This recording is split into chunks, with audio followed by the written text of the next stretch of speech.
It's just incredible. So at the moment, we've got 151 participants. It's so exciting. And everybody's all saying hello to each other. And we've got people from Pakistan and from Ukraine and from Poland and Kazakhstan and Russia and I don't know, everywhere. So I'm in Greece. And as I said, it's absolutely beautiful weather here in Greece today.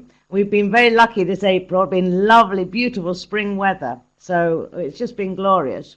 I expect it'll change again before the summer. Anyway, so the purpose of our webinar today is helping young learners to love Shakespeare. All right, so let's see how we get on with it. And the whole webinar, what I've done is I've done everything as if I'm talking to young learners, okay? So it gives you ideas for how you could do such a thing in your class with your young primary children, okay? So let's have a look. So the first thing, obviously, when we've got young learners, is keeping it simple. But I did think that maybe they could find out a little bit about Shakespeare. So let's see how we can do that. All right, so this is William Shakespeare. All right, he wrote lots of wonderful stories, and he lived a long time ago, 400 years ago.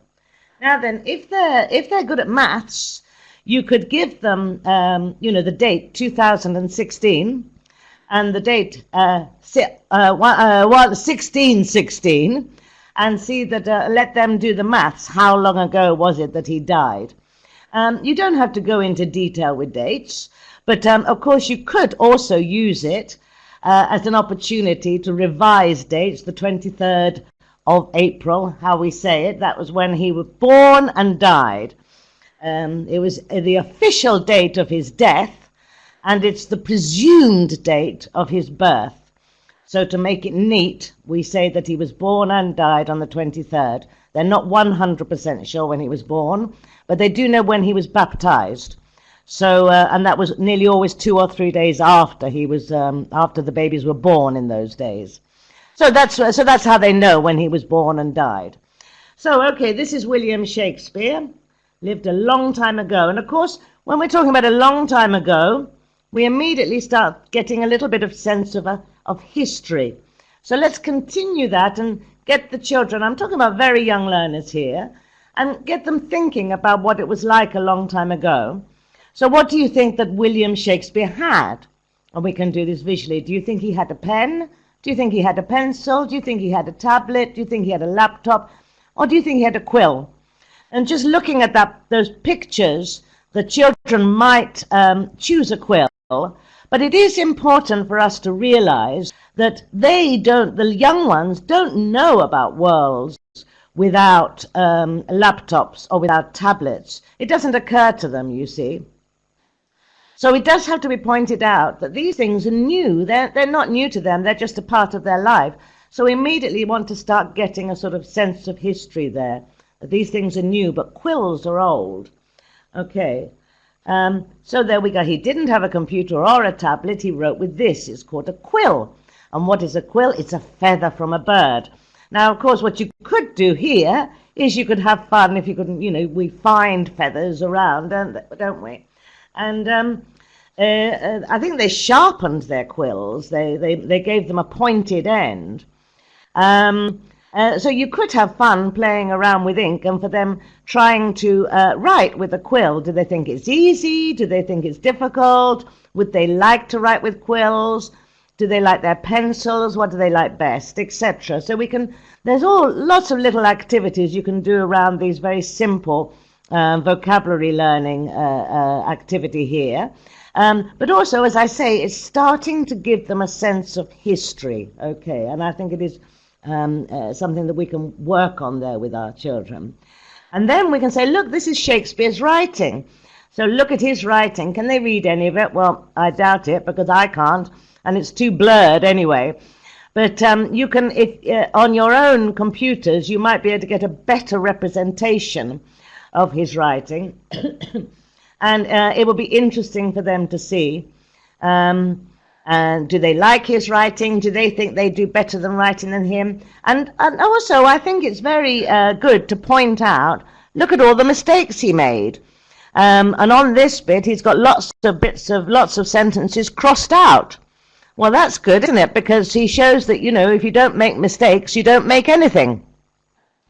And I do believe very strongly that I think children sometimes get put off writing because we over-edit their work, whereas editing is actually a very normal part of the writing process, and that we should handle it slightly differently. And so maybe they will get encouraged if they see how many blots and how many mistakes and how many crossing out that Shakespeare did himself. And there's quite a lot of examples you can find. You just put Shakespeare's writing on and go to images in a search engine, then you'll find lots of different examples there.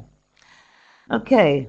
So we've said that he wrote lots of stories, and then we can tell them that Shakespeare's stories were plays. Now, they probably just know the word play as a verb, I play football, etc. But we can explain to them that plays, this means that people went to the theatre and they watched actors playing the stories. And then we can point out, so this is a scene, this is an artist's impression of a scene from the Midsummer Night's Dream. And we say, look, what can you see in the picture? And one of the actors has got a donkey's head. So that's funny. I'm sure they'll like that. And we can point out to them that some of Shakespeare's plays were very, very funny. I had a lot of fun with it, and people joined in with them as well. Okay, and then we can talk a little bit about where people went, and they went to the theatre, and have the children been to the theatre. And when they went to their theatre, did they have seats? Did they sit down? So the answer will almost definitely be yes. And here's the globe. Here's another artist's impression of what the original globe was like. And of course, now on the south bank of London, there is a replica globe, which is working theatre.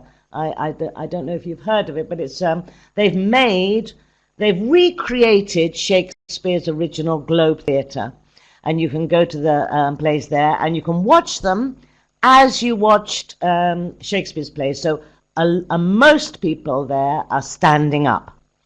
So people joined in, and they interacted with the actors. So this is a nice little bit of history for them as well. And then, we often teach history through kings and queens, rightly or wrongly, but Elizabeth I was a very glamorous character. English children all learn about Queen Elizabeth I, and she was the queen at Shakespeare's time, and she also liked going to the Globe. She was a big supporter of Shakespeare. She liked going to the Globe to watch Shakespeare's plays, and then you can talk about, do you like her dress? Well, I do. It's fabulous. I don't know how on earth she walked or moved in that. But and again, if you wanted to, at any of these points, you could go into costumes, couldn't you? You could go into costumes of the ages. What did people used to wear? What did they wear in the 1600s in your country? What did rich people wear? What did poor people wear? All sorts of clothes. And I think getting into clothes and what people wore and how they had their hair is quite a nice introduction to history again. Yes, that's right. Dame Judi Dench played her very well indeed, yes. Okay, so, all right, and then what we're going to do is I'm going to take you through Romeo and Juliet in as simple a way as possible and give ideas. So Romeo and Juliet is one of Shakespeare's stories. And what I've done in this webinar, in this presentation, I've taken images from the Romeo and Juliet film, which was directed by Franco Zeffirelli, I'm not sure, in the 60s, I think it was, or in the 70s. Must have been early 70s, I think, maybe 1972, I'm not sure. And the stars of that film were Olivia Hussey and Leonard Whiting. I don't know if any of you have seen this film, but it is absolutely fabulous film. Of course, now it is dated, but, Olivia Hussey was so beautiful, and Leonard Whiting was such a lovely Romeo, that it's become a classic, really. There's also, for older children, the one that my kids loved is the one with Leonardo DiCaprio. And if you're slightly older, they do need to be a bit older to see this, but you're from like sort of 11 or 12 years upwards, I think they would really enjoy that Romeo and Juliet, which is it's a set in Brazil, I think, a sort of modern day Brazil. But Leonardo DiCaprio is just amazing, amazing Romeo, and it's a very different take on it. But it's all exactly the same language. It's Shakespeare's language. And my kids really got interested in Romeo and Juliet and Shakespeare's language through watching that film, actually. So, yeah, he was, yes, Leo, good old Leo. And he got an Oscar. Hooray! We love Leo. All right, so this is Romeo and Juliet. All right, and what I'm going to do is I'm going to show you how we can tell the story of Romeo and Juliet very simply and suggest activities which we can do in the young learner classroom. Okay, so once upon a time there was a beautiful girl called Juliet. And she lived in Italy in a town called Verona. All right, so we've already tried to give the children a bit of a sense of history. We can also try to give them a little bit of a sense of geography. And whenever I mention a country in the class, I always get out the map, see if they can find Italy on the map. Here I've just got a small map of Europe, of mostly Western Europe here, actually. But you could get a bigger map and see, can they find Italy? I always start, can they find their own country? And of course, when they're very young, they never can. So it's something we have to teach, and then you practice it again and again. They're always losing where the country is, but they gradually get a sense of there are so many countries in the world. And then, you could give them a map outline of Italy, and they find that boot shape, because Italy is shaped like a boot. Can they find that boot shape on the map, and that's Italy? And then within Italy is the country of Verona. And then you could always go on from that about where people live and where do they live and what is the map of their town, etc., of their country. All right, and this is Romeo, and he lived in Verona too, and he saw Juliet and said, she is very beautiful. All right, of course, in Shakespeare, we had much more beautiful language than that, but I say we're keeping it simple. Romeo loved Juliet, and Juliet loved Romeo. All right, the phrase I love you is a phrase that children know anyway. They learn it outside of school, even if they don't learn it in the school. It's one of those phrases. Or people now say, I heart you, don't they? Okay, with the symbol of the heart, I heart you. Anyway, so Romeo loved Juliet, and Juliet loved Romeo. So with the very young learners, we can practice saying this, who do you love? And they can think about who they love. I love you, Mum, I love you, my doggy, I love you, my teddy, I love you, teacher, I love, etc., their friends. And you can have a little practice of how you say, I love you. And how do you say it? Do you just say, oh, I love you? Or do you say it with more passion? So we can start to use these simple drama activities of actually getting some expression in our voice, yeah? We can say it in different ways. Okay. And then we can go on from that. He's beautiful, she's beautiful, it's beautiful. And here we can practice the verb to be. So when do we say he and when do we say she? And I think these things, they seem simple, but I think these things need a lot of practice with little ones. And what I do is I get a load of toys. Or you can do it in the class, but it's fun with little stuffed animals and toys. And then you get the children to decide, is it a boy or is it a girl? What about the giraffe? Is it a boy or is it a girl? And you put them in different places, the boy toys and the girl boys. And then we can tell them how beautiful. So he's beautiful, the bee's beautiful. She's beautiful. Oh, we're talking about the rabbit. We can guess which one we're saying. And these are just little things that make this drill work, actually. It's just drilling. The he is beautiful, she is beautiful, and it's beautiful. It's just drill work, really. But we can do it in more dynamic ways like this, involving the toys. Okay. All right, so then we're going on with the story. Right, okay, it already starts getting complicated. The trouble with all of Shakespeare's plays is they are all really, really complicated. All right, so anyway, Romeo's father didn't like Juliet's father. Okay, if you want, you can always put that, you can put all of this into the present tense as well. So, I don't like you. So they were against the marriage. They didn't like it. They said, no, you mustn't get married. Now, you will have to explain what get married means. And, of course, you can do that with pictures. You can talk about weddings that the children have been to. Have they ever been bridesmaids, etc., etc. So you can do a lot of work on weddings and what happens at weddings as well. I haven't gone into that there, but that's another whole slant you can get into.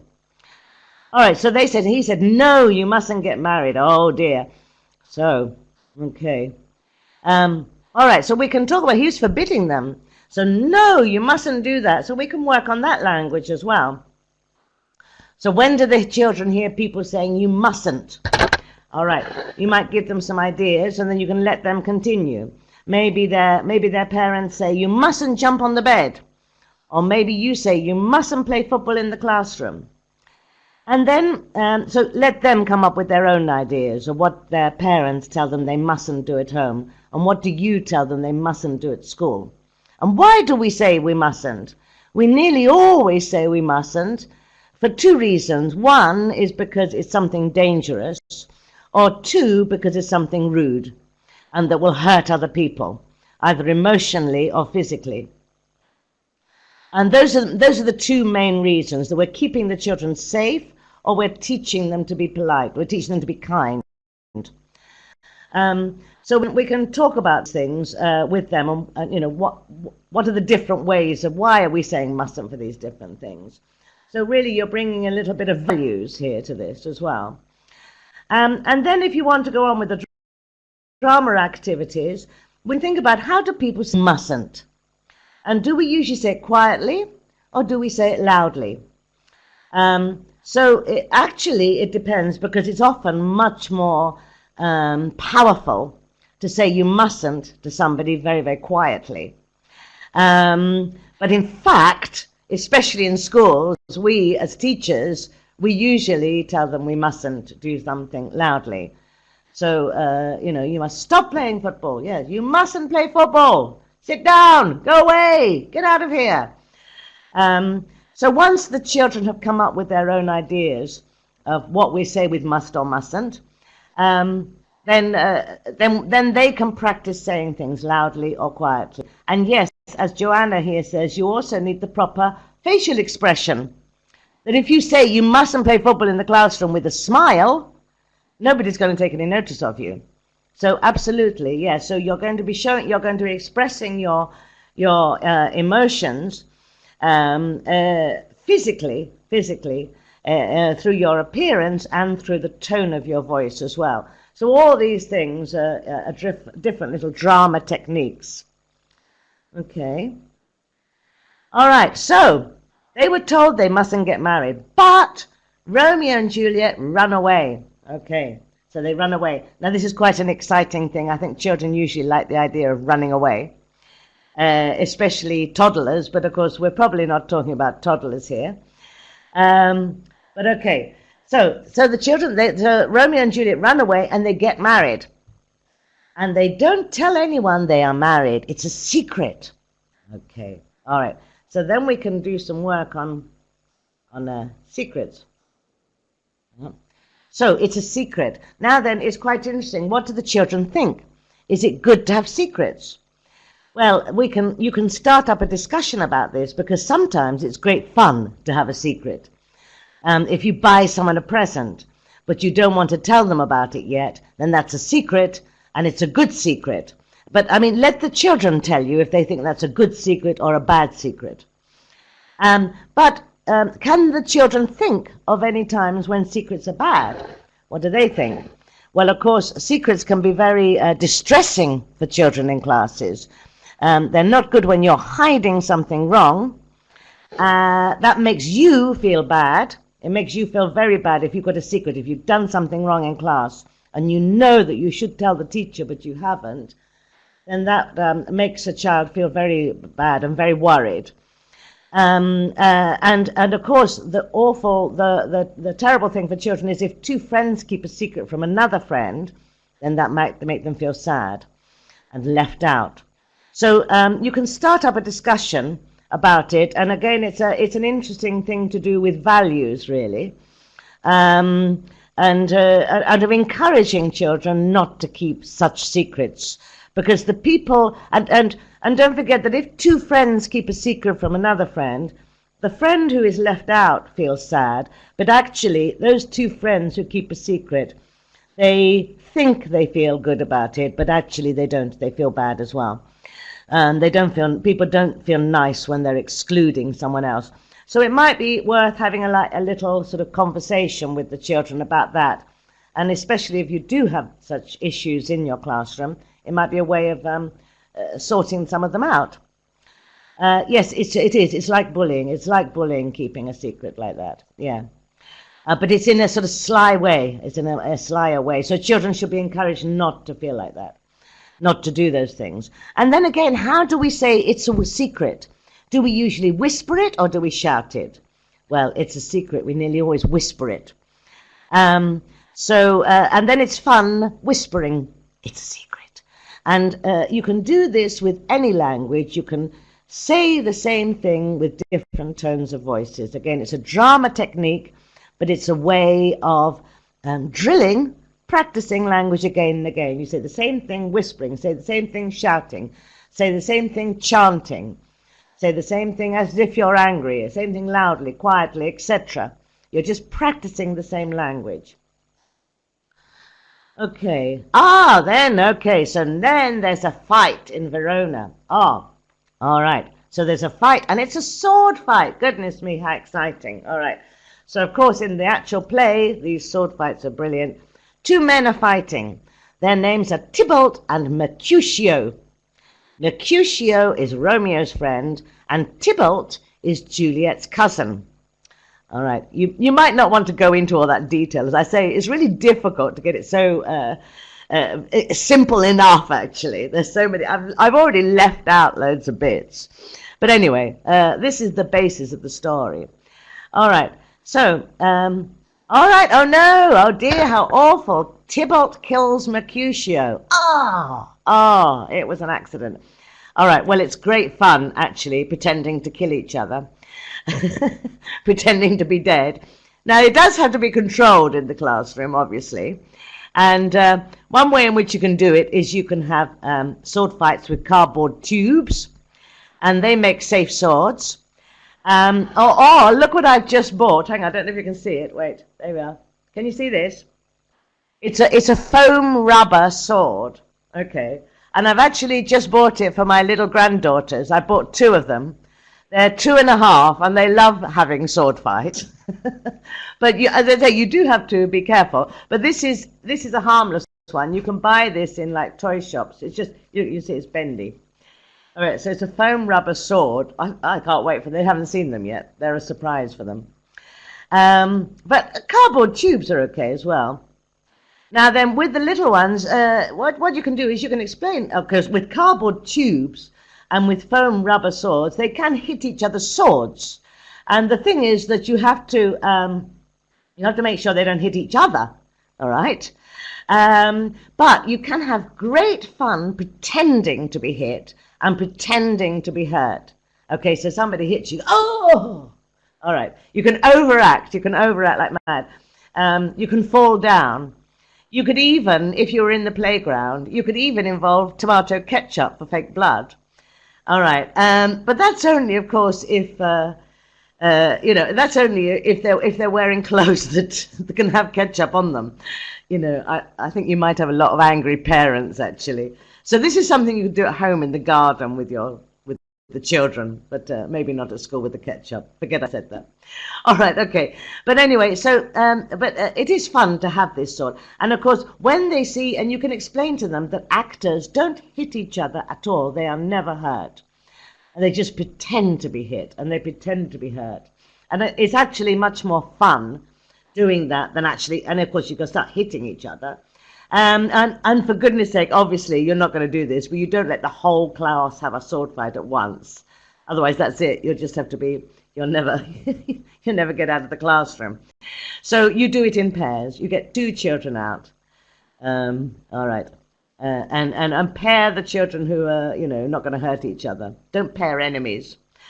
Anyway, but I do believe that you can have fun with all of that. All right. Okay. So Romeo is very angry. Oh gosh, because Mercutio has been killed. Even though it was an accident, you see, Romeo was hot-headed and he got very angry. And then Romeo kills Tybalt. Oh, and that means that he has killed Juliet's cousin. Oh no. All right, this is not looking good, is it? Oh dear. All right, so I'm angry. Now then we can start talking about what it's like when you're angry. So Romeo was very angry. And then let's talk about this with the children. So what do they do? What do you do when you're angry? And give the children some ideas and let them continue. So do they cry? Do they maybe hide in their bedroom? Children often hide if they're angry. Do they throw things on the floor? Or do they maybe run around the garden or run outside somewhere? And you could use this, talking about Romeo being angry, to talk about anger management. Yes, it is great for role-playing, Tamara. Yes, exactly. So we can play the role of being angry. And then we can think now, it is, as we know, when we're primary teachers, a lot of it is about teaching the children life skills and building them up with inner resources that they need. So are there better ways that they could handle their anger? Is it better, throwing things around or crying or throwing things on the floor? That's what little children do, like when they're 2, 2.5, maybe 3. But gradually what they need to do is to start to handle their anger better. And the children might be able to give each other ideas, and you could definitely give each other ideas of how you could handle your anger, how you yourself feel less angry. It might be, I think it's never too young to learn that you always have a choice in how you react to anything. You don't have to let your emotions get the better of you. You feel that they do get the better of you, but you always do have a choice. And learning to count to 10 and to think about things and to think, do I need to be angry now? Why am I angry, etc. I think you're never too young to start to think about these things. And these are things that we can suggest to them. Yes, that's right. And it's better for them to calm down, etc. Yep. Okay, so now, of course, this is the trouble. When one person gets angry, everybody else gets angry. That's the trouble with anger, and you can point this out. So the Prince of Verona is now very angry. He's angry with Romeo, and he says, "Go away, Romeo. Go away from Verona and never come back." Okay, so he's been told to go away. So, they might think, what would it be like if somebody told you to go away? How do they feel? So, of course, it's not a good thing, is it? And now everyone's angry. And as I said, that's the trouble with anger. It makes everything horrible. Okay. But you can, if you want to get away from anger now, you can have fun pretending to be the Prince of Verona. All right, so in those days, the Prince of Verona would have been a very grand person. And you could use some simple props and some costumes. How might a prince stand? How might a prince walk and talk? And we can think about those things. Why do some people stand up very straight and talk very well and loudly? And why do some people talk like this? So how might a prince say, "Go away"? So again, these are all simple role plays that we can do. And you could even with the language that we've got so far, you could start to act out a whole little scene of Romeo and Juliet with very simple props and costumes. Okay. Oh dear, now we've got another emotion as well. Now Juliet is very sad. Look at poor Juliet. She's absolutely distraught. So then we can think about what we do when we're sad. Now then, maybe we cry. Maybe we hide in our bedroom again. Maybe we even throw our books on the floor. And are some of the things the same as when we're angry? Maybe when we're angry, we're also sad. because when you're angry, you never feel good, and you're sad with yourself, actually, aren't you? You're sad at something. So you could use this to start a conversation with the children about their emotions and what they do, and have they ever felt sad? When do they feel sad? And I think that thinking about being sad, that often we just think, well, you're sad when a pet dies, or you're sad when an old person dies. But actually, children aren't always sad at those times. It's adults who make us sad. Children often accept death much more than we think they're going to be, that they're going to do. But they might very well feel sad if two friends are keeping a secret from them. That might really affect them and make them. So it might be that you could start thinking about when do they really feel sad. Okay, and then how do we say things? What is our voice like? How do we sit? Are we all running around when we're sad? What are we doing when we're sad? How are we moving, etc. All right, and then Juliet's mother and father say, marry this man. They don't know that Romeo and Juliet are married. His name is Paris, and we like him. All right, and you can show the children the pictures of Paris and of Romeo. Who do they like? Who do they think looks nice? Well, everyone's going to say Romeo, because look at Paris. Who'd want to get married to Paris? Not me. All right, okay, so Juliet thought, oh no, I love Romeo. I'm married to Romeo. It's a secret, you see. Oh, this secret is going to come to no good, is it? All right, and then, as I say, it's complicated. So this is where the story gets really complicated, but it isn't actually more complicated than your average fairy tale. All right, so what I have done is I've tried to keep it really simple. It took me ages to write a simple version, this simple version of Romeo and Juliet. Keep having to sort of miss things out or think, how can we say this in a simple way? All right, so as you can see, it is complicated because now Juliet pretends to be dead. Oh, okay. So she drinks a special medicine and it makes her go to sleep. And her mother and father think she's dead. And they are very sad. So the children might or might not have fun pretending to drink poison. It's up to you if you think you want to do this. And then pretending to be dead. As I say, the children might just think it's fabulous fun because it's the kind of thing that happens in fairy tales. Now then, it depends on, I don't know if you've ever seen animals pretending to be dead to escape something. But it's quite stunning. I once saw a little group of ducks who were being chased by a wild dog. And all of a sudden, all the ducks just lay down flat and stretched right down and pretend to be dead. They were completely motionless. So, animals do this. They pretend to be dead. They play dead.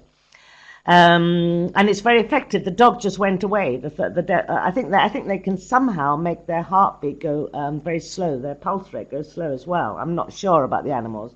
But it is fascinating, and it might be something that the children have seen as well. So you might want to talk about this. And then, okay, so now Juliet's pretending to be dead, and Romeo now comes back to Verona. All right, and he sees Juliet, and he thinks she's dead. Oh dear! So it just goes to show that keeping secrets is not a good thing. This is the moral, isn't it? And then he drinks poison, and now Romeo really is dead. All right, okay. All right. Oh dear. All right, but Juliet's not dead. Okay. And then Juliet wakes up. I told you it's complicated. Well, you know this. All right. And then she sees Romeo, and he really is dead. And then she's very sad again. And then she kills herself with a dagger. And again, you could have fun with a cardboard tube or something. Obviously, you tell the children they must never play with sharp objects. But pretending to kill yourself and falling down dead is quite a fun thing to do for a child. All right, and then so now they're both really dead. And so now everyone is very sad. All right. And then, of course, and quite rightly now, the Prince of Verona is angry with the two families because they were the ones that caused all of this. And he says, Romeo and Juliet are dead because you were always arguing. All right. Romeo's family and Juliet's family know that he is right. And now they're sorry. But it is too late. All right. So this is, yes, it's very sad, a very sad moment in the story when they realize they've lost these two beautiful people. So, but it is a real moral of the story as well, isn't it? That the anger and the rage and the secrets caused of all this. So here's the moral of the story. Too much passion, too much anger, and too many arguments caused a great tragedy. And I think that is something that children can always learn as well, that if you do things too much, it's often bad, isn't it? You can, if you do things a little bit, then it's okay for everybody. And Shakespeare's stories are always complicated. But you can use scenes and characters. You don't have to use the whole story. You can use scenes and characters to whet the children's appetites. You could introduce them to King Lear raging in the storm. That's a fun bit. Lady Macbeth washing her hands of imaginary blood. Magical Titania or Funny Old Bottom. He's the one with the donkey's head. I read, incidentally, just recently, I read an interview with the actress Helen Mirren. She played, she's the actress who played the Queen in the film The Queen. You might know her from there, but she's a great Shakespearean actress as well, she's been in lots of films. And she said that when she was young, she was a child, and she started to read Shakespeare's stories, but she wasn't reading the whole play. They're too complicated for children to read. And for many adults, they're too complicated as well. But what she was doing was she was picking out the best bits. And that is actually how we can really enjoy Shakespeare, especially with young learners, picking out the best bits, picking out the best characters and having fun with it. And then when you finished it, you could even end your Shakespeare sessions with a classic scene from The Winter's Tale. This is one of Shakespeare's stage direction, Exit, Pursued by a Bear. Okay, well, that's it from me. That's it from me. Thank you all very much for joining in with all the comments as well. I hope I've given you some ideas. I say it was quite difficult to make the story simple enough. And I don't think all stories can be made that simple, but all of Shakespeare's stories. But I say you can have fun with the different characters. So thank you very much indeed. Thank you. Thank you all for coming. And we got 240 people here. I think that's a record. Thank you very much indeed. It's been lovely. And I hope to see you again soon on another webinar. Thank you very much indeed. So over to you again, Henry.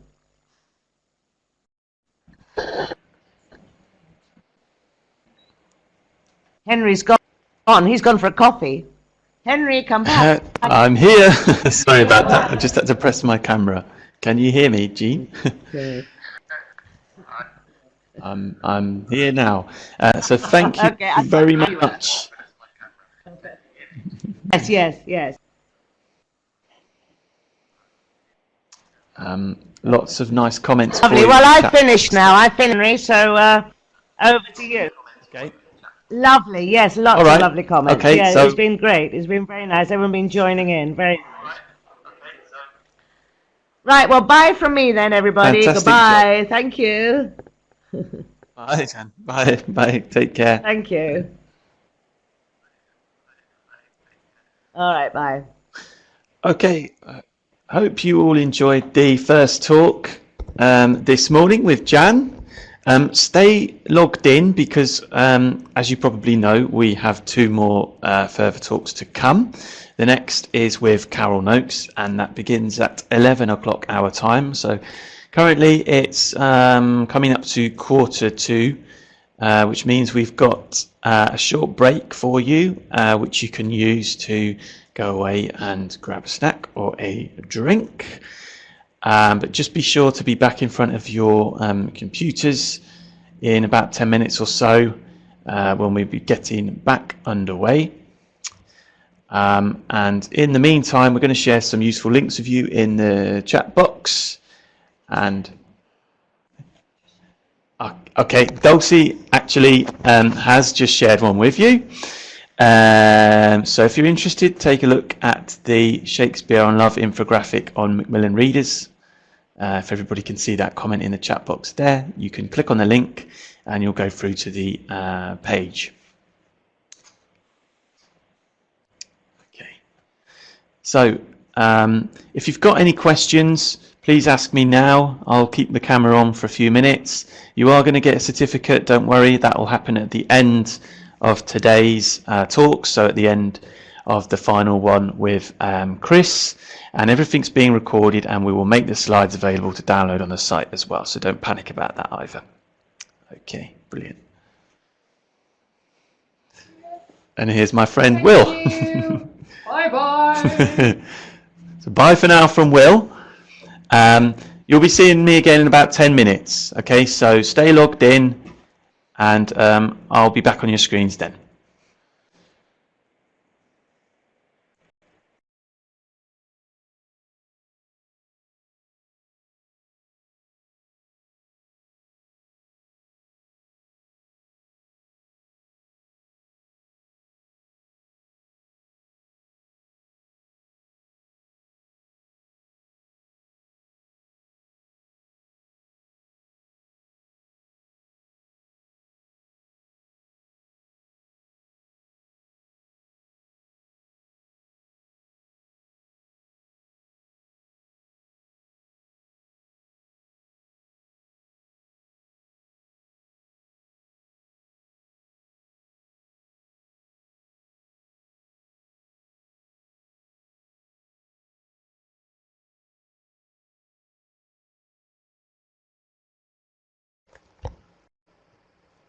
Just want to say hello and check that we hear you. The mic's on. Hi everybody, we're just adjusting the font.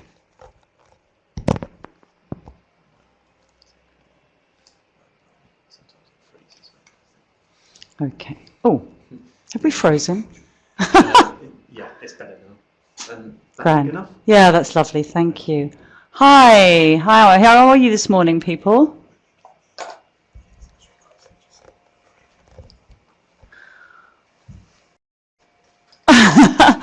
Okay, so we're looking at performance skills for employability this morning, and with particular reference to Shakespeare, not surprisingly, in this strand. And there are lots and lots of ways, of course, in which Shakespeare's enriched our language and our understanding of human beings and all the rich themes in our lives. And so his writing and his thinking about people has an awful lot to offer us, I think, at work and in life. And we're going to look at some of that this morning. I'm seeing people from all over the place. That's really lovely. So there are a couple of things I'd like to mention. There are lots and lots of approaches to acting, lots of practitioners, of course, like Stanislavski and Chekhov and Adler and Mamet and Meisner. They all have subtly or widely differing approaches, and so what I'm going to use is things that I think are pretty much universal, so as not to have to get into that debate. And also the body and voice skills that actors use are obviously really key to the application of acting, whether it be acting Shakespeare or anything else, into life. And we've looked at those, some aspects of those in previous webinars, so I'm not going to retract that, but I really would invite you to go back and look at the other ones that we've already recorded on presenting and storytelling and relationships with the audience, because there we have quite a lot of info about approaches to body and voice based on acting skills. But if anybody's got any questions about that later, I'm really happy to talk about it.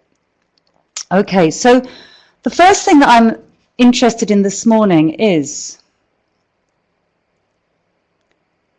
I'm wanting to move this on. It's not moving on.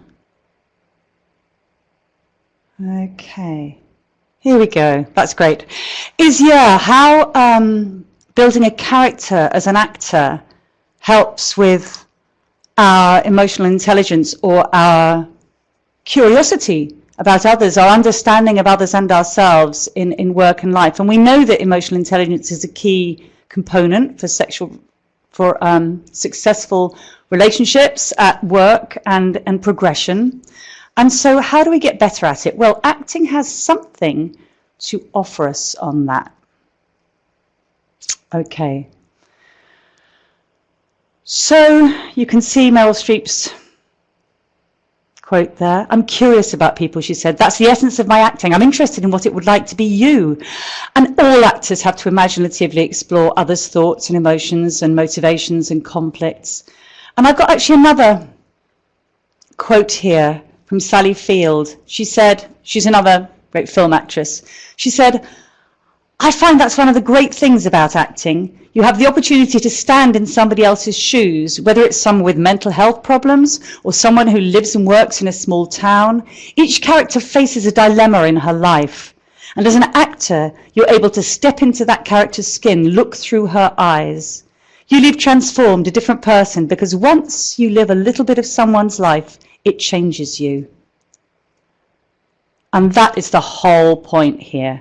To understand ourselves better, to understand others better, equips us, obviously, with greater empathy, more ability to create rapport. And some of these universal emotions up here on this slide are the ones that we recognize in ourselves and others. You could subdivide them. But the thing is, some we're more comfortable with than others. Some we experience more than others. Some we judge in others. And acting, because it requires us to inhabit and accept a wide range of emotions by stepping into other people's shoes, we have to see the world through their eyes, interpreted by our experience. It's the way into greater empathy and wider emotional intelligence. You don't get the choice as an actor. To be a skilled actor, you have to be really, really curious about emotions, whether you like them or not. And these are some of the ways that actors will approach understanding a character, aspects to explore. And I think somebody said my main emotion is anger. Okay, well, there's a whole other range that are available to you and that other people experience. So, some of the questions that an actor will ask in preparing to understand a character are on this slide. Obviously, where am I? What's my world like? What do I say about myself in this play? What do others say about me? What do I want? What is my motivation and my objective? And how do I go about getting that? What does that tell me as an actor? And how do I act on what I want to progress my journey through the story? And what are my primary relationships? Who do I care about and why do I care about them? And how does that make me behave? And where and how do these things shift and change? Now, obviously, these are crucial questions for an actor, but if you think about your colleagues at work and the people you work for and the people who work for you, it's really important to be asking these questions, because otherwise we're just making assumptions about others. And we're very unlikely to be part of or form or lead a high-performing team without understanding. And without understanding, even when it's awkward or uncomfortable for us. Okay? So, as we know, some people are easier to understand than others. And these two very contrasting characters are characters that I have, in my past, played in Shakespeare plays. And in some ways, they couldn't be much more different.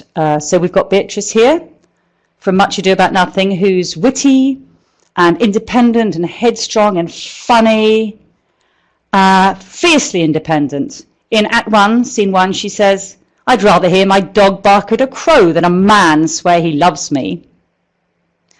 And we've got Aegeus from Much Ado About Nothing, who is tyrannical, lacking compassion, proud, angry. He comes into the play saying, "Full of vexation am I, full of vexation come I, with complaint against my child, my daughter Hermia." And he capriciously declares that Hermia must marry Demetrius, or he's quite happy to have her put to death for disobedience, because he's allowed to do that in Athens at that point. Daughters have to obey their fathers or forfeit their lives. He says, "I beg the ancient privilege of Athens, as she is mine, I may dispose of her, which shall be either to this gentleman or to her death, according to our law immediately provided in that case." Pretty chilling, huh? So you can imagine probably which one I felt easier to align with when I was setting out to play them. Beatrice takes a journey through the play. She's really interesting, subtle character. On the surface, she's her wit is directed at Benedict particularly. She's been hurt by him. She still has strong feelings, and she's learnt to use humour and insults to disguise this.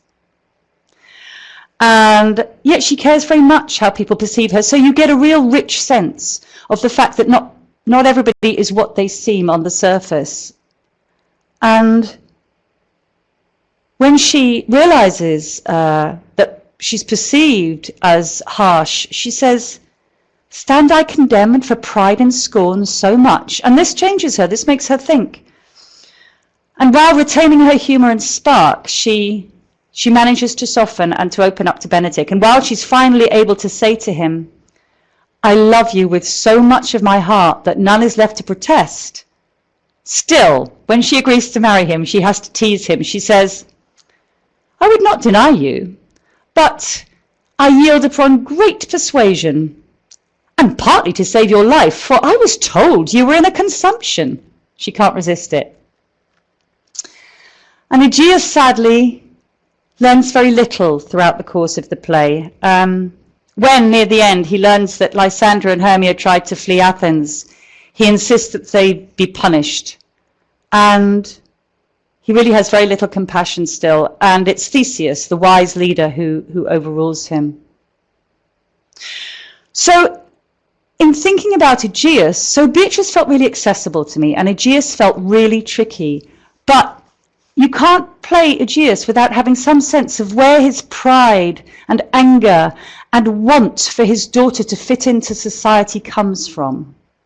He has his own motivations for his behaviours, as everybody does, and sometimes you just have to dig a bit deeper. It was very, very important for him that she had the kind of marriage that was appropriate and that she could therefore be respected in that society. And that's the society he was living in. So we're trying to see through his eyes and not judge him. And that helps with our compassion too. Okay. So interacting on stage, the rehearsal process and the performing process has a great deal to tell us too. And the rehearsal process will vary greatly according to the needs of the play, the practice of the director, and the process of the actors. But the play is the purpose that everyone is serving. So like any high-performing team, they collaborate to achieve the best possible outcome they can. And in life, we change roles all the time. At work, at home, transitioning from one scene or context to another. And rehearsal, or repeated practice and observation, helps us to build the awareness and skills necessary to do this well, to do this skillfully. And these are some of the things that I was thinking about that I think are really great lessons from the rehearsal room, because the rehearsal room is a study in work practice. It requires collaboration, teamwork, letting go of the ego and serving the bigger picture, the play itself. It really, really means taking and acting on feedback and being very proactive while being prepared to let go so that other people's ideas count still, and so that ultimately the vision of the play is served. And so it's very much about awareness and being present. Okay, it's give and take constantly, action and reaction. listening and responding. And I'm going to talk more about that in a second, because listening and responding is at the bottom of it. And it also, of course, gives us a sense of using the stage for particular effect and our physical relationships to other people. And you might want to think about how you use proxemics in presenting and your physical relationships to other people. How do you impact on other people with the way that you respond to them and are aware of them physically and of your own physicality and energy? So thinking about this business of listening and responding, which is probably the key aspect that we think about here. Yeah, Michael Shurtleff, this casting director and writer, as you can see, he said, listening is not merely hearing, listening is reacting, listening is being affected by what you hear, listening is active. And as I've said here, I think in a true conversation, we need to prepare to be changed. Not only when you are actively in a conversation with somebody, but we need to really use our awareness all the time, whether it's with one person or many people. And every good actor needs to pay close attention. You're part of a system of interpretation. But that key phrase for me is you need to be prepared to be changed by what you see and hear. Otherwise, you're just another person waiting for the gap so that you can talk. And there's a practical use to this. This quote by Craig Wallace is about auditions. And he talks about the magic that listening creates in an audition process, and I would say by extension in any interview. So by listening, you not only learn more, you have a chance to think, to get to a better solution, and people see and hear it in you. You have a greater impact. And so my top tip for interviews would be give space to breathe, to listen, and to respond. And here I've referenced 2 acting exercises that are all about listening and responding. And the Meisner exercise is a really quite straightforward one. It's subtler than it reads, but 2 actors sit opposite each other and they make observations about each other and they repeat what each other says. And all they're allowing themselves to do is to be changed by the other person, to be absolutely in the moment and focused, totally present for the other. And I think you can imagine how that sort of focus helps us to create rapport, but also it teaches us so much about what we notice and what we don't notice. And the text exercise, also a great acting exercise, is where one actor delivers the speech and the other basically just listens really hard and echoes anything that's particularly meaningful to them. So you've got the speaker paying attention, the listener paying attention, and the speaker having immediate feedback about what is meaningful to the audience.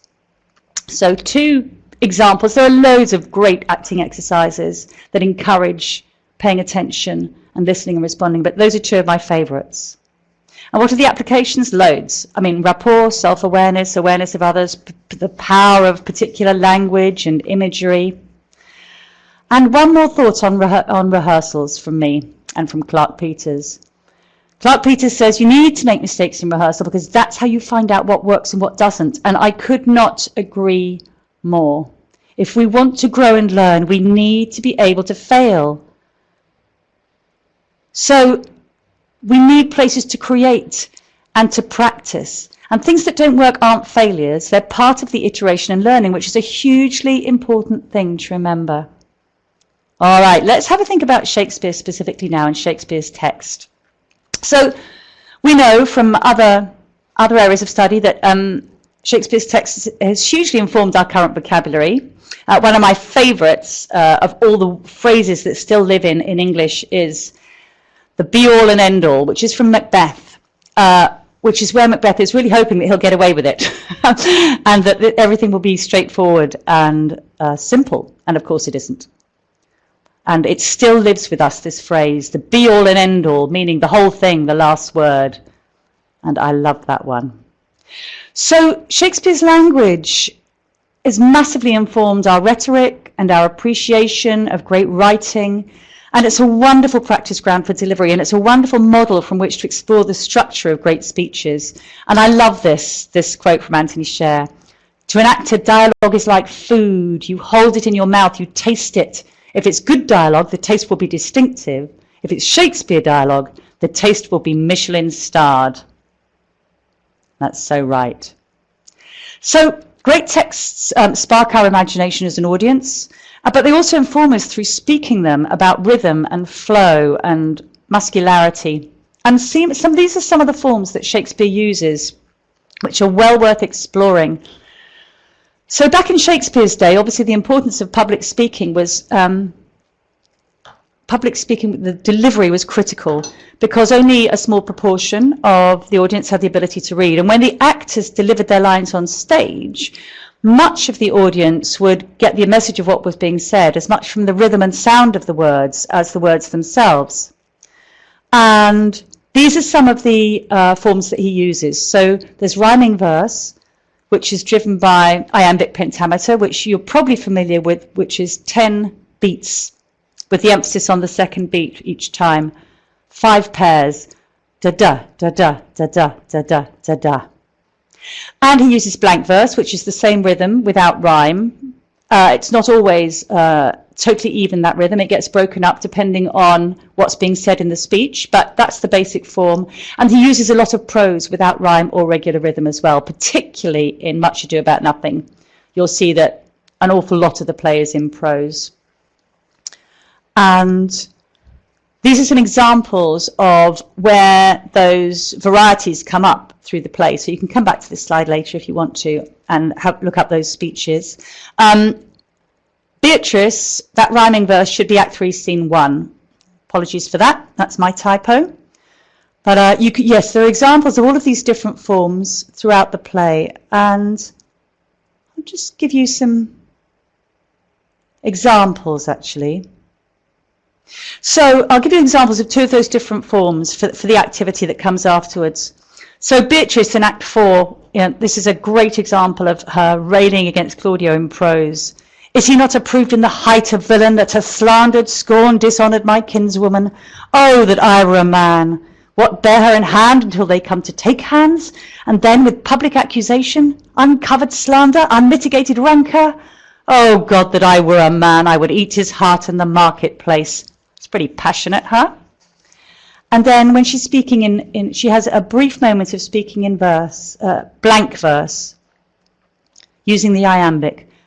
What fire is in mine ears? Can this be true? Stand I condemned for pride and scorn so much? Contempt farewell, and maiden pride adieu. No glory lives behind the back of such. So, yes, alternately rhyming verse there. And what provokes that in her is the realization that people don't see her the way she thought they did, and she's having a real emotional reaction.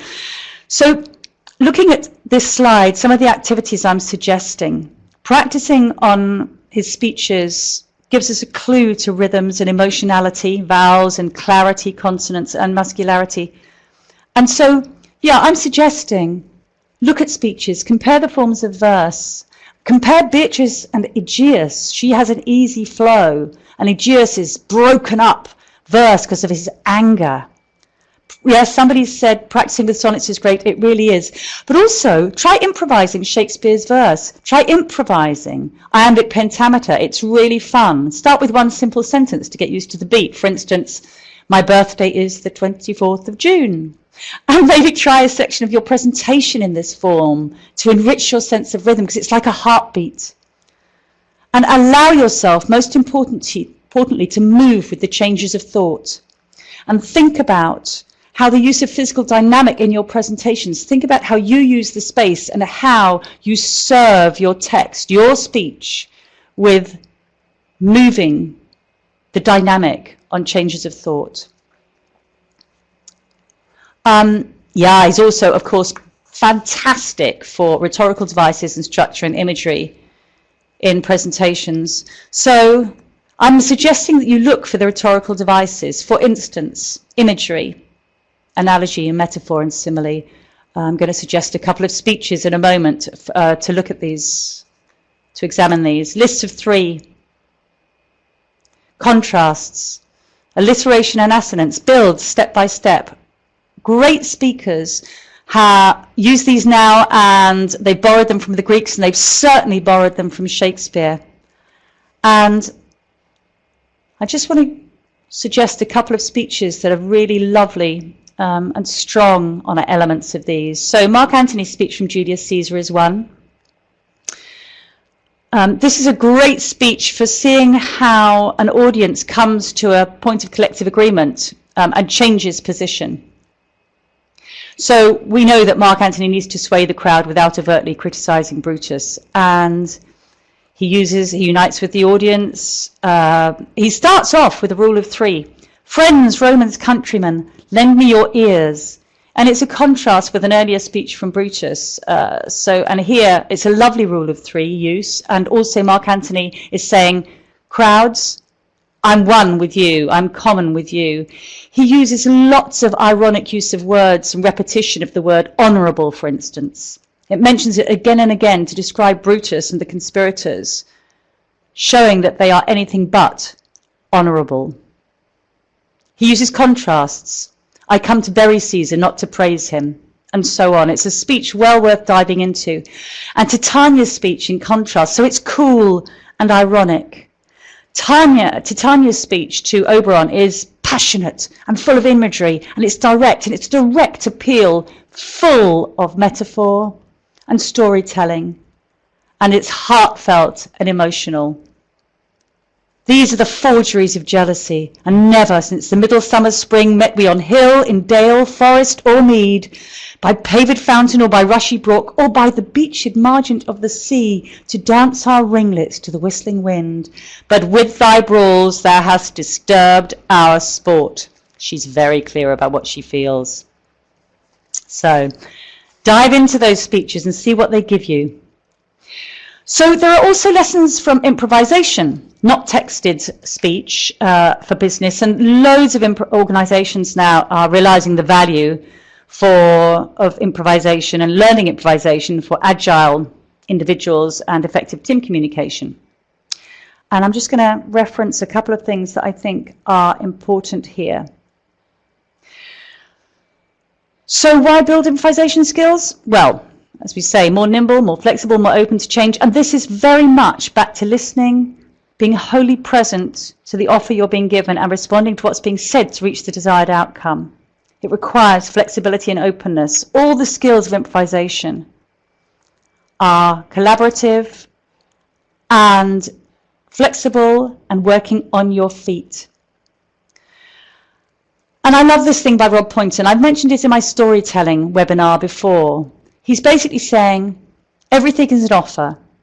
And to use everything as an offer, you need to notice more, which we've already mentioned. You need to let go, which we've already mentioned. And you need to use everything, all the resources at your disposal.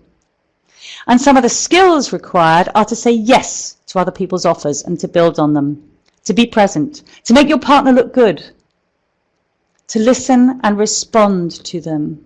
Don't block them. And to embrace uncertainty, which means we live in an uncertain world. We might as well embrace it and use what is in front of us. And I've got a favourite activity for exploring these qualities, and it's called, as you can see, pitching the film. And it goes like this. You need 3 people. 2 people are pitching a film idea and talking through the story to a producer. And they're only allowed to use 1 sentence at a time. So they're listening to each other and building the story on the basis of what the one before said. And the producer can either say, yes, I love it, in which they carry on and build the story further, or he can say, or she can say, no, I hate it, which means you need to change tack while still being true to the story. So you might say, if the producer says, no, I hate it, about the gun, you say, yes, and when I say the villain's carrying a gun, I mean a potato gun. It's a really fun exercise, and it requires listening and responding and being flexible and being able to change tack while being truthful. So bringing all of this together for now, Shakespeare's plays are being used very regularly and with success to teach people in business about leadership and presenting. And this is one of the things that I do in the realm of leadership and presenting. I with my clients, I will use specific speeches, not just these ones. We'll look for specific speeches that will help that client, that speaker, expand their style and their choices. And so it enhances their presentation skills by making, in content and delivery, by making them more rounded and trying out things they wouldn't otherwise have tried. And these are some examples of different kinds of leadership you might be looking for, or different kinds of influencing, and some of the speeches that might help you see examples of that. I'm using ones that we've already mentioned for 3 of the corners. Mark Antony for wise leadership, Titania for compassionate leadership, Beatrice for spirited leadership, and I'm adding one in, Henry V, Act 3, Scene 1, the once more into the breach, dear friends speech, which we haven't talked about before, for fiery leadership. It's a great example. So, I'm going to take some questions very soon. I just wanted to say one more thing about Shakespeare's lessons, great actors' lessons in Shakespeare for performance, which is keeping the performance alive. So Macmillan is saying that it doesn't matter if he's done the play 100 times. For the audience, it has to be completely fresh every time. And it doesn't matter if the audience knows the play backwards. We have to treat it as though they've never heard it before. And this is the same when we're presenting and public speaking at work or doing an interview. It doesn't matter if we've given the speech 100 times, if we've given the same answers in an interview 100 times. The audience need to hear them absolutely afresh. We need to be completely present in that moment with those people to have impact. It needs to be new minted. And here I've got some suggested reading for you, and I'm really happy to take some questions now about the activities, about anything else that you're curious about from performance and its application to life as you see it. So I'm going to put the thank you slide up, and very happy to take Q&A. Has anybody got any questions or observations? Anybody want to ask anything? You're very welcome. Would you like me to go back to the reading list? Shall I do that? Okay. People are asking if it's possible to get this in writing. This will be recorded and you can go back to it on the website anytime you like. Okay, lots of thank yous coming through. You're very welcome. Are there any more questions that you're curious about? I think somebody was asking about what level is the reading. Is the reading suitable for? It's probably teenage upwards, late teen upwards, I would say. It's there for acting students and improvisation students. So, I mean, you can apply it if you're teaching younger people, but where can I get the certificate? I haven't got a clue. Somebody else will come and tell you that. Thanks for all the shared info. You're very welcome. Any more questions? Life is a stage and we're the actors. That's absolutely true. Okay, certificates shall be emailed later this day. Good, that's the answer to that question. You're very welcome. Thank you for explaining the scenes. Go back and read them yourself. Read them out loud. That's the thing to do. I don't know what TGIs means. Thank you. You're welcome. No, I'm not in a play at the moment, but I've done many in my past. Can you give an example of the first exercise for actors? How would it work? Read Meisner on that. So I say it's basically an observation and response exercise. But if you look up Meisner on the internet, the repetition exercise will be described in much more detail for you if you want to dig into that one. Is there any possibility to get these readings from you or Macmillan? all the plays are on the Shakespeare Strand. So there are 7 readings, 7 plays that are within the Shakespeare Strand from Macmillan, and yes, you can find them there. Maria, I love your webinars. Thank you, hon. Okay, that's grand. So unless there's anything else, how can I work the main plays of Shakespeare with primary students? There's lots more information on primary students on this part of the Macmillan Shakespeare offering. So have a look at the website. Are there any books on drama techniques based on William Shakespeare? Hundreds. The pitching a play to a director idea was great. Are there any really fun activities you've ever done? Go back and have a look at the other webinars. There are suggestions in every single one of those for other activities. Are there any techniques for modulating the voice for the diverse leadership speeches? Yeah, again, from me, go back and look at our presenting and our relationship with the audience webinars, where we start to talk about modulating the voice, and the storytelling webinar, we talk about that too. Esther's saying it's hard to find the other webinars. I've tried to find them. Do we have an answer to that? Yeah, I'll deal with that in a minute. Okay, we'll deal with those questions in just a minute. All right, lovelies, I'm going to go back to the thank you slide, and it's great to talk to you all again. Take care. Thanks. Bye. Okay. There you go. Hi, everybody. Firstly, I'd just like to say thanks very much for that, Carol. That was fantastic. Really interesting tips there on how we can use Shakespeare to help our presentation skills. Coming up at 12 o'clock, we've got Chris Rose, who's going to talk about teaching Shakespeare to teenagers, which can often be a bit of a challenge. So that's at 12 o'clock. So we've got a little bit of a break now. I know we've had a lot of questions about certificates.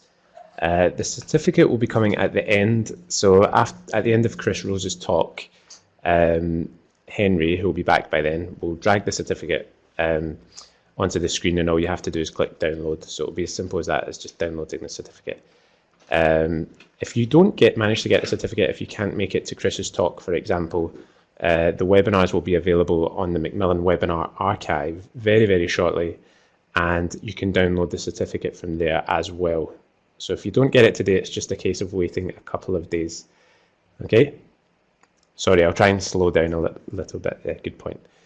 Okay, so on the Macmillan English website, on the home page, there's a link that takes you to the webinar archive, which is all our old webinars. Just click on that, and that will take you straight to the webinar archive. And the video of Carol's talk and the other talks for today will be there probably tomorrow, I would have thought. So it'll be up soon, and you'll be able to get the certificate from there. And you will also be able to get the certificate today after Chris's webinar, which starts at 12 o'clock. No problem, you're welcome. So what I'm going to do is I'm just going to pause the session for now, and Chris will be back at 12 o'clock. I'll come back online at about 5 to 12 to introduce Chris and get Chris set up. So go and make a cup of tea, have a break, and we'll see you back here in about 10 minutes. Thanks very much, everyone, and thanks, Carol.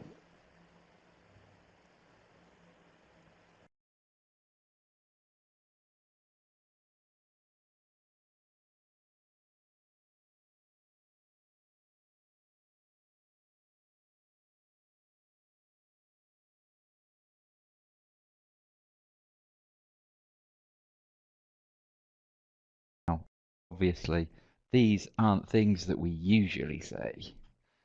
As we know, in everyday English, it's far better to say, hello, how are you doing, how's it going, rather than hail to thee, you are well met, because if I was walking down the street and I saw a friend of mine and I said, good morrow, what cheer, my friend would think that I was rather strange, rather unusual, somewhat old-fashioned, or perhaps a little theatrical.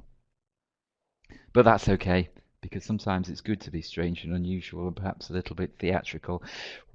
If we use these terms, hail to thee, you are well met, good morrow, what cheer, which are all taken from Shakespeare's plays, which are all things that Shakespeare's characters used to say hello, to welcome, to greet each other, we know that we are already in a slightly different place. We're in a slightly different world. Sometimes, by using different words, we can take ourselves out of the classroom. We can use our imaginations. We can find what stuff of dreams we are made of just by changing the words we use. So, hello again, everybody. Well met. I can see there are people here from all over, from Poland, from Russia, from lots of different places. It's fantastic to have you all here. And from Mexico, France, everywhere, Italy. I hope you'll find this entertaining and useful. I want you to imagine that we're not in the classroom anymore, or you're not even at home sitting at a computer. There's a little picture here. I hope you can see this picture. And this picture is of the famous Globe Theatre. This wooden O. So again, I'll sail to the hail to you. Good morrow for those of you who are still arriving. You're filing in. You're coming into the theatre. You're coming into the Globe Theatre. Now then, we're just the ordinary people. We're not the rich people who can afford to sit up there in the balconies. We are just these people here at the front of the picture, standing there. Keep on coming in, keep on coming in. There's a lot of noise, there's a lot of talking around. These people, us, we are called the groundlings. It's what they called the ordinary people who couldn't afford to sit in the rich seats at the theatre, but they had to stand up, and they'd stand there all the way through a Shakespeare play. And they would talk to each other and they would shout. Nowadays, people get very annoyed if you ever start talking at the theatre, or heaven forbid if you ever use your mobile phone at the theatre. Not good form. But in those days, people would talk as the play was going on and shout. So I'm seeing you all here in ye chat box, and I'm imagining you like the groundlings, all chattering away and commenting as the play is going on. So I want you to imagine you're there. You're one of the groundlings. Imagine, what can you hear around you? What can you see? What can you smell? I think Elizabethan England was probably a bit smellier than modern day England, although even London can be quite smelly even these days. We are here at the theatre. Why are we here? We're here to be entertained. We're here to listen. We're here to watch. We're here to wonder. We are here for a great story. So let me tell you a story. What's a good way for a story to begin? This story begins, as a lot of good stories do, this story begins once upon a time. Once upon a time, there was a king. Now then, this king was a very, very old king. He'd been king for a long, long time. And, to be honest, he was a bit fed up of being a king. He was a bit bored with being a king. All this politics, all these meetings, all this intrigue, all these problems he had to deal with. The crown that sat upon his head was starting to feel very, very heavy. He didn't want to be king anymore. He'd had enough. He just wanted to go off hunting in the forests, doing those things that kings do when they're not being kings. Now then, however, this king has got a problem, because this king has no sons. He has no male children. Now then, at the time this story takes place, that kind of thing was a problem for a king. He needs somebody who can become king after him, but this king has no sons. This king has only 3 daughters. So, what the king decides to do is to give his kingdom to the daughter who loves him most. daughter who loves me most, he thinks I will give all the kingdom to her, and she can go off and be not the king, but the queen. And I'll go off and retire. So this king gets his 3 daughters together. 1, 2, 3. Finds his eldest daughter, the biggest one, and he says to his eldest daughter, "How much do you love me?" His eldest daughter says, "Oh, father, father, father, I love you so much. I love you more than I can possibly say. I love you more than there are words to describe love. You see how rich, how vast, how beautiful our kingdom is. I love you all that much." And the king thinks, pretty good, pretty good. I like that. So then he says to the second daughter, the middle daughter, "Second daughter, middle daughter, how much do you love me?" And the second daughter, the middle daughter, said, "Well, you heard everything that my sister said. Well, father, I love you that much and a little bit more." Pretty good, says the old king. I like that. I like that a lot. So then he comes to the third king, the third daughter, the youngest daughter. Now then, secretly, between you and me, this third daughter, the youngest daughter, is the one that the old king loves the most. He's the one he's her favourite. She's his favourite, the one he likes the most. So here, he thinks there's going to be something really good here. So he goes up to her and says, "Ah, youngest daughter, how much do you love me?" And the youngest daughter looks up at him and says, "You know what? I don't love you. I don't love you at all. I think you're a silly old man."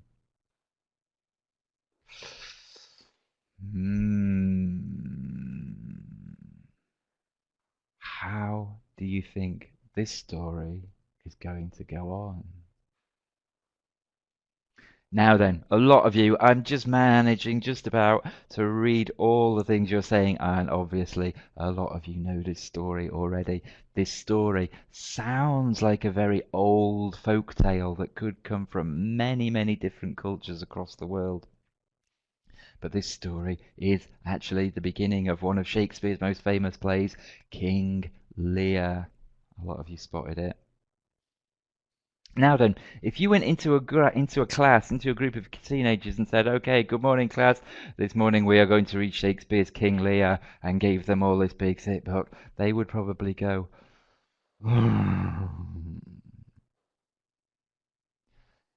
However, if you could just tempt them, if you could just catch their attention by setting up, by not telling them you're going to read some Shakespeare, by telling them this is King Lear, a very serious play, but by just telling them that story, you will probably catch their attention.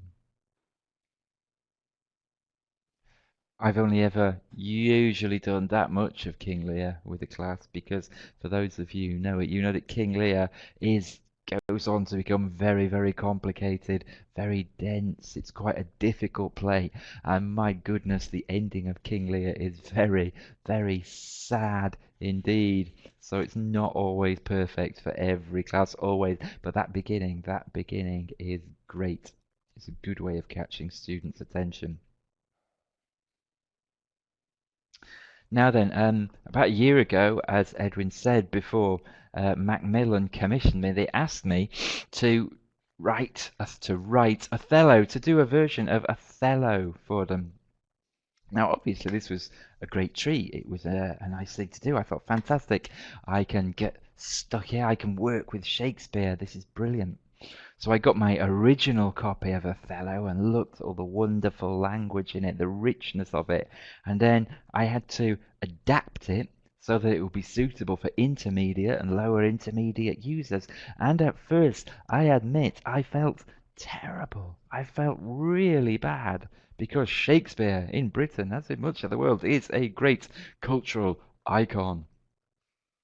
He's an important character, and here he was me taking this wonderful language, this rich language that I use, and chopping it and rewriting it. I felt like a vandal. I felt like a villain. I felt a bit like this man. I wonder if any of you know who this man is. He's not a very famous man, but his name has become quite famous. This man was called Thomas Bowdler. Like that. Thomas Bowdler.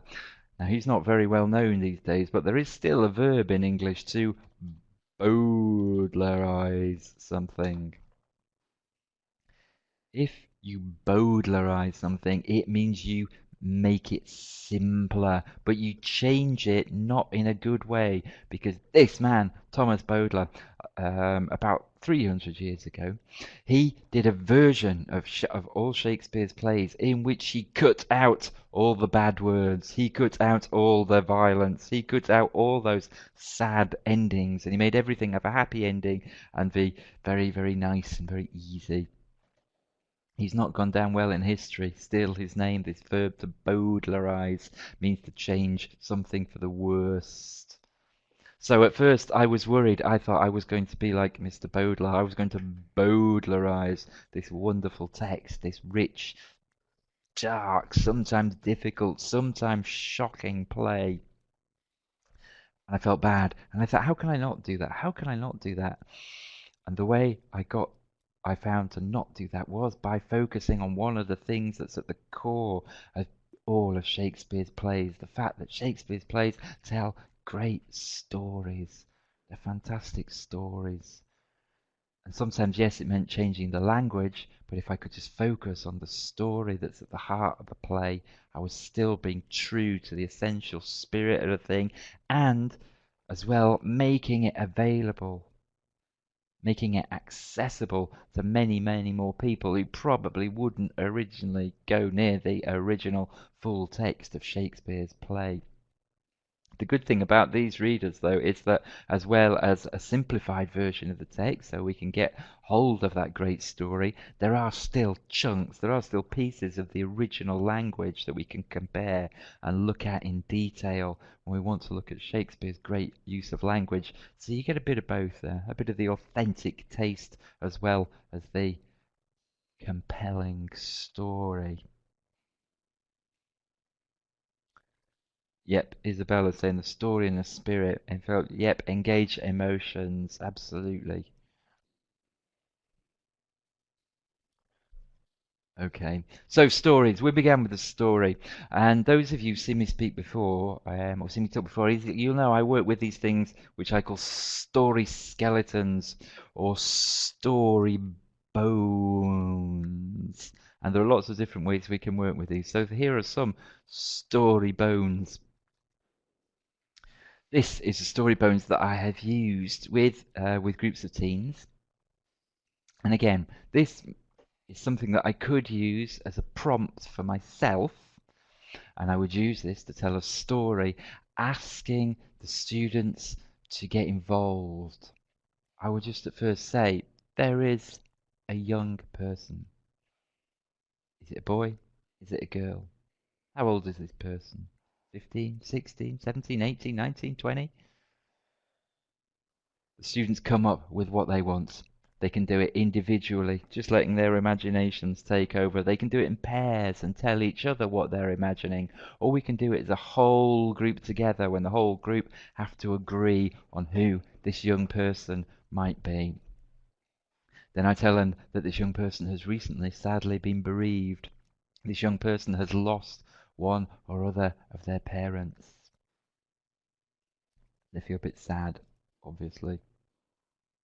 Now then, one night our young person is out and sees a ghost. Ghosts aren't always easy things to deal with, but I find most cultures across the world have some form of a ghost, some form of a revenant, some form of a spirit. They can have different qualities, different valences, different significances in different cultures, but most cultures will understand the concepts of a ghost, and this young person sees the ghost of the parent who had recently died. already. We're into a kind of a story, and the teens I've worked with are already figuring this out. This is kind of a ghost story. It's a mystery story. Maybe not a horror story, but slightly creepy, a slightly disturbing story, especially when this ghost then tells the young person that they were murdered and that you must avenge my death. Spooky, indeed. So keep them simple. Yeah. Shakespeare's longer plays do get quite complicated, but if we just narrow it down, filter it down to the bones of the story to keep it simple, tell them as far as that. Get them to imagine who these people are, who they are. They can invent dialogue. They can draw pictures if they like. And they can imagine what will happen next. And this, you can do all of this before you even mention the word Hamlet. Let's look at another one. And again, this is one. Sometimes what you can do with the story bones is do them as a whole class activity. Sometimes you can just write them on bits of papers, print them out, and give them to the students, particularly if they're familiar already with this kind of an activity. Give them to students and ask them, again, in pairs, in small groups, as a whole class, to imagine who these people are. They've got complete free range. This story. 2 people just got married. Who are the people? Imagine who they might be. And one of these people is a good friend, a close friend, somebody they've worked with, somebody they've known for a long time. But this friend secretly is very, very jealous. Somebody mentioned before emotions. Now, Shakespeare's plays are sometimes difficult, they're sometimes strong, and they deal with a lot of negative emotions as well as the positive ones. This is a story about jealousy. This person is very, very jealous. And because they can't have what they want, they decide to cause trouble. And this friend, the jealous friend, decides to tell the couple. One of the couple is that his new partner, his new husband, their new husband or wife, is not everything that they seem. This is a very simple story, Bones. It's a very basic one. There's lots of ways you could go with this. Lots of ways the story could end. But again, this is a good way of introducing the story of Othello to your students. Yes, indeed, it is about the green-eyed monster, as Joanna says. It is a good story. It's a very good story. Let's have a look at another one. Here's another one. This is one I like. This one. This one can go in lots of different ways. We've got a group of friends. Mixture of boys and girls. Again, they could be in their teens, they could be in their early 20s. They're all out on a trip. What are they doing? Have they gone on a walking holiday in the mountains? Have they gone on a boating holiday on a lake, on a river? Have they taken a little boat out to sea? I imagine sometimes they've got hold of a car. They're all driving away in a car. Maybe they're going away for a weekend. And suddenly, there's a sudden storm, there's a big storm, a heavy storm, there is rain, there is thunder, there is lightning. They get lost in the fog if they're out walking. Their road becomes flooded so they can't drive anymore, or their boat becomes dangerous and they are stranded. Maybe their car breaks down, they get stuck, they get lost, they get shipwrecked, perhaps, in a place that they don't know. They have to start to explore. They have to do something. What they decide is to go exploring, to look in the land around them where they are. And again, this might be a spooky story. It might be another spooky story. It might be a kind of fantastic story. Perhaps suddenly they find themselves in a strange, magical place. They think something is very different, something very new, very strange in this place that they find themselves. And sure enough, soon they meet a mysterious old man. A mysterious old man who has a very beautiful daughter. Great one to do with teens. Who are these people? They can imagine themselves the friends. They can imagine themselves what will happen. Perhaps everything is not as random as they seem. Perhaps they have been brought to this place for a reason. Perhaps there's a reason why they're all there. Yes, indeed, as Tatiana points out, this is one way of telling the beginning of the Tempest, one of Shakespeare's most mysterious, but for my mind, one of his best, one of his greatest plays. Story Bones. You wouldn't be the first person to adapt Shakespeare. Oh, hang on, I've got another one here. This is another good one. I'd forgotten about this one. Again, two friends, two young people. They're out walking at night. Maybe they're walking home from somewhere. They're walking back from their sports club. They're walking back from the gym. Maybe they've been to a party at a friend's house. But they're walking back. I think the important thing here is it has to be late at night. And as they're walking along, maybe across the field, down the path, through the park, wherever they're going, they meet another group, a group of strange people. Oh, strange again. Strange people who are sitting there out in the middle of the night. Why are these people out in the middle of the night? That's strange. But then these people look at the two friends and say, here's what's going to happen to you. I'm certain, you are going to get what you want, but it's not all going to be good. And you, the other one, you're not quite going to get what you want, but you're going to be okay. Two friends, how do the two friends feel?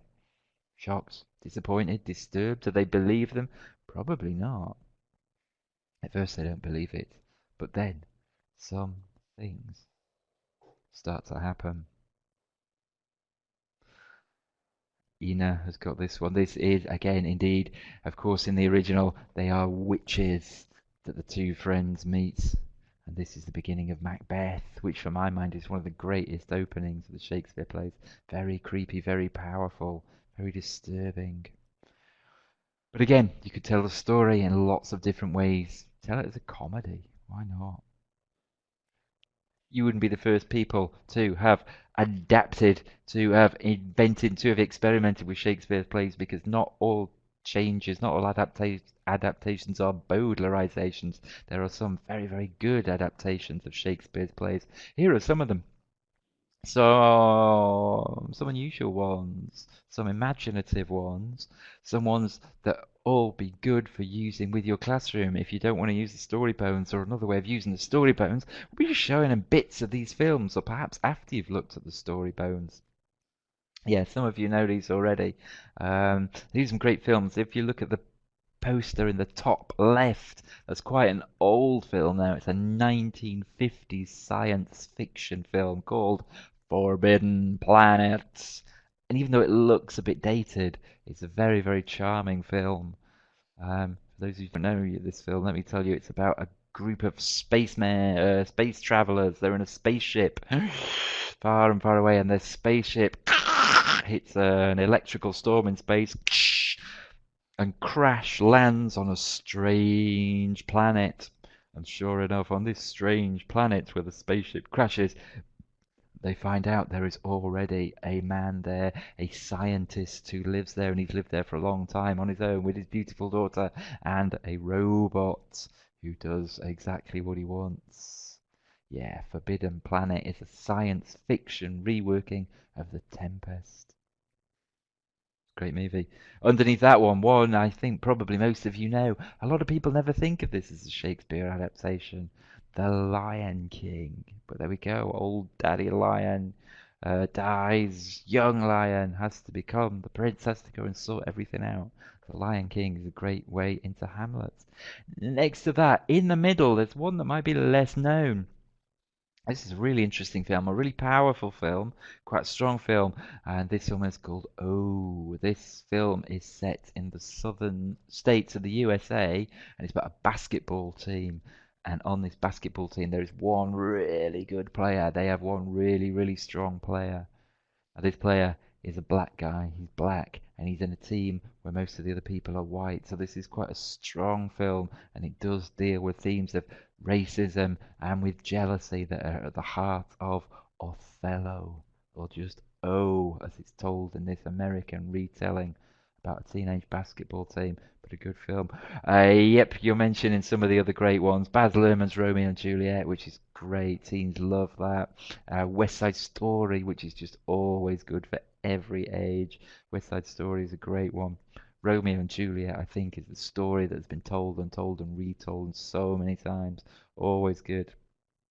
And as I think somebody pointed out already, the one on the right there, 10 Things I Hate About You, which is a great, really funny, really charming, seems to be a teen high school comedy, very popular with teens all the time, and that is based on The Taming of the Shrew. Doctor Who did meet Shakespeare. Yep, that would be a good introduction to Shakespeare. I'd never thought about that. Lovely.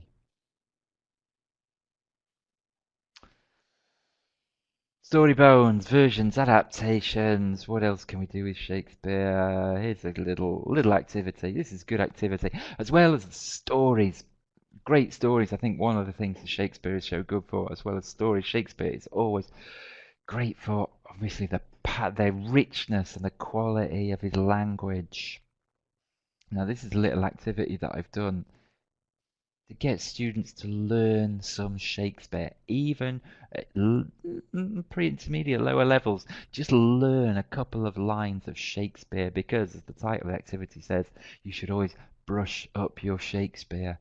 Brush Up Your Shakespeare is the title of a song from a musical called Kiss Me Kate. I don't know if any of you know it. And again, that's based on or works with The Taming of the Shrew. Again, like 10 Things I Hate About You. One song in this musical called Brush Up Your Shakespeare. It's a great song, really funny song by Cole Porter, who's another very good writer. And in this song, he advises you to brush up your Shakespeare, because knowing just a few lines of Shakespeare is always a great way to impress people. Always looks good.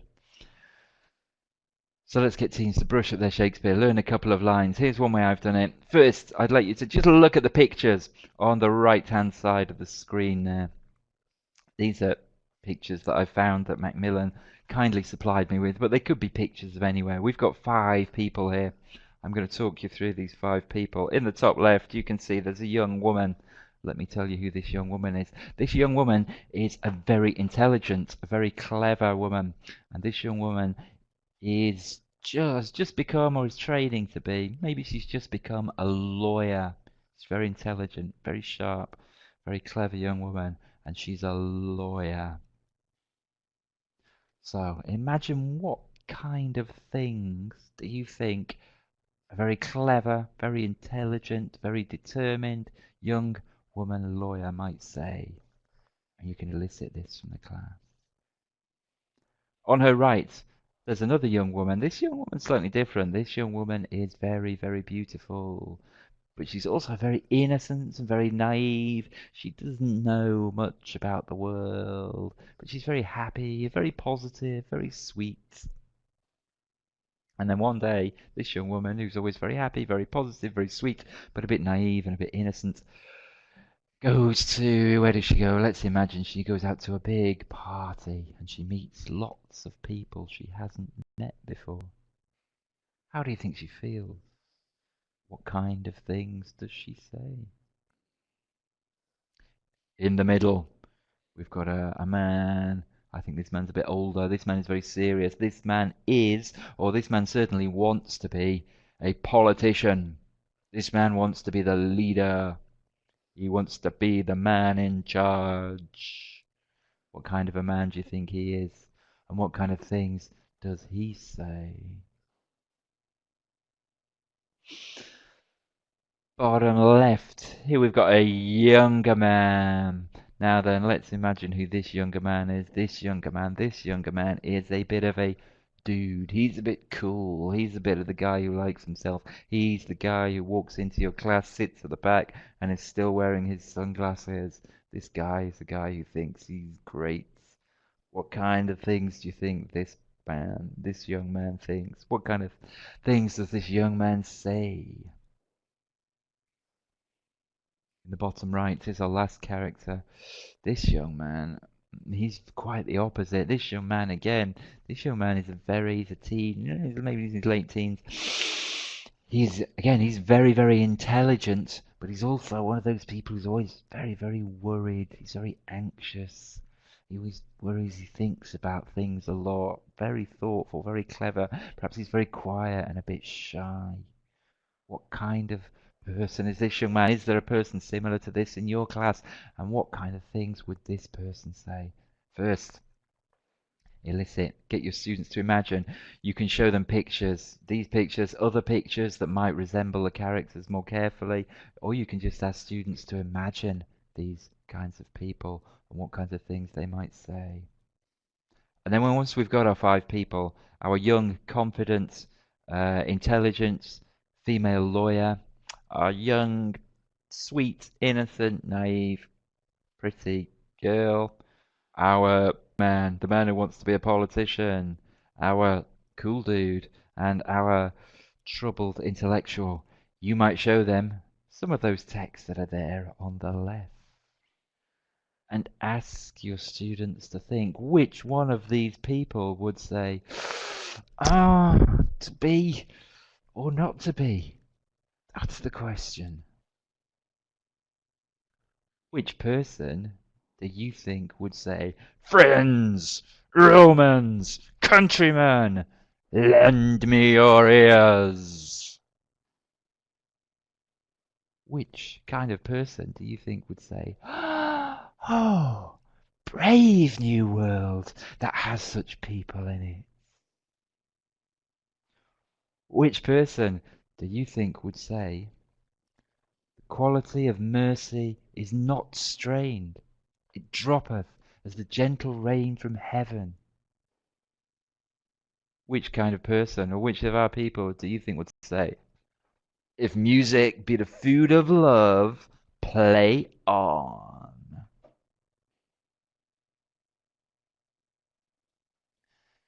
And from that, you've got your lines, you've got 5 famous Shakespearean characters, you've got 5 great Shakespeare speeches.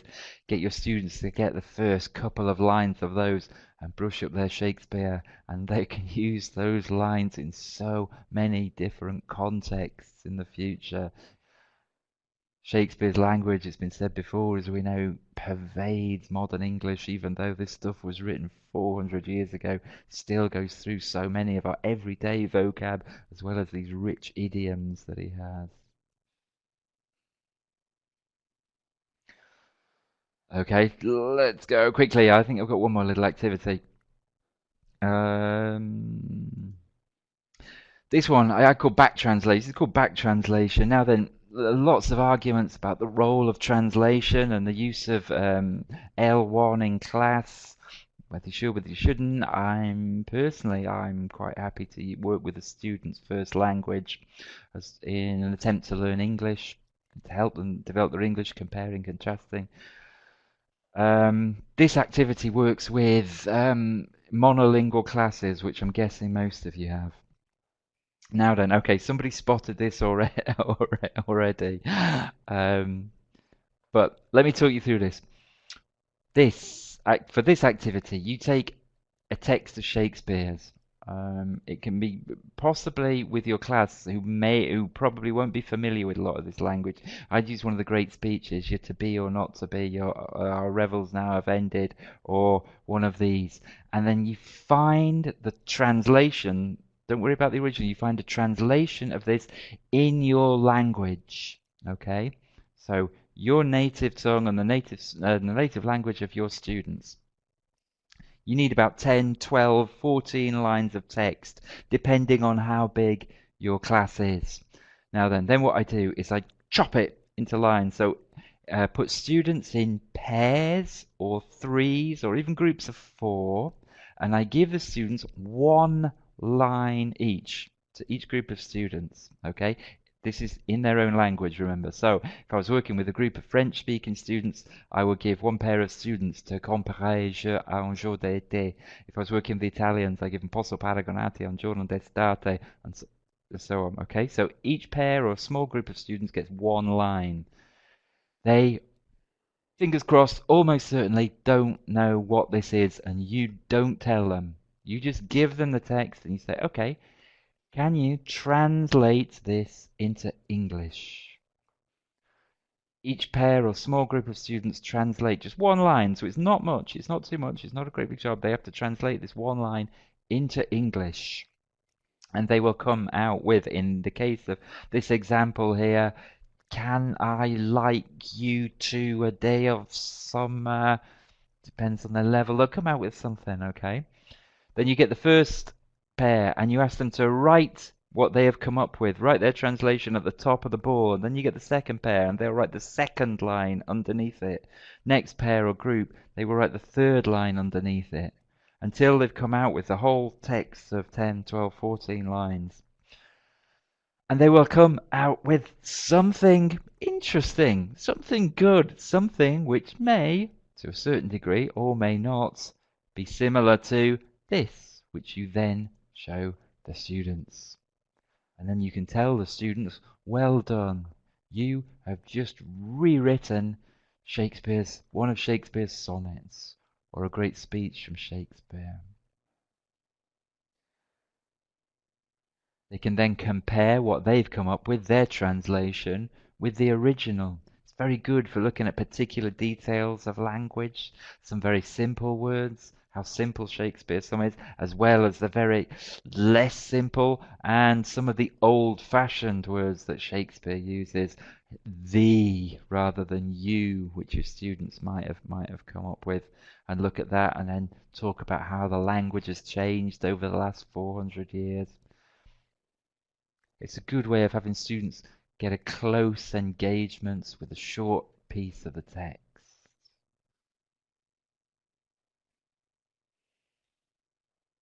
Okay.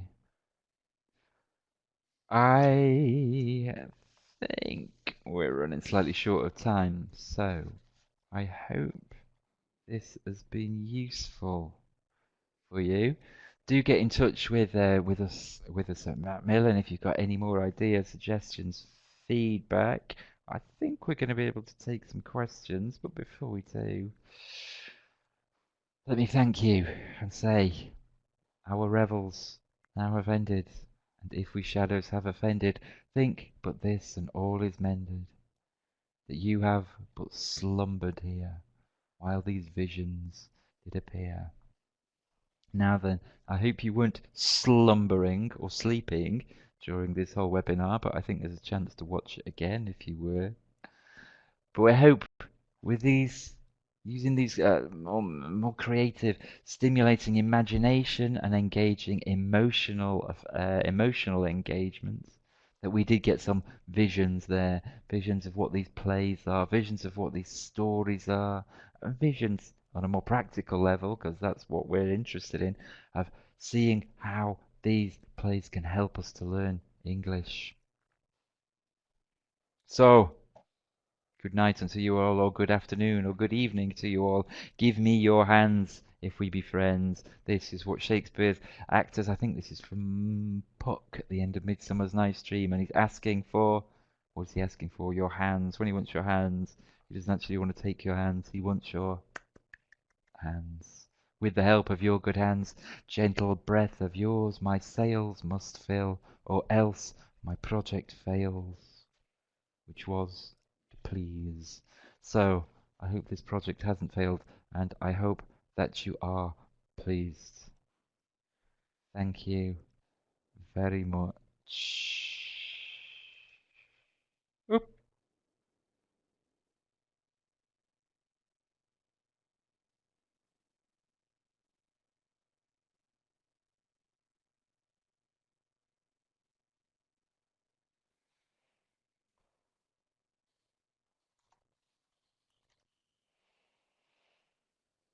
Do you ask any questions?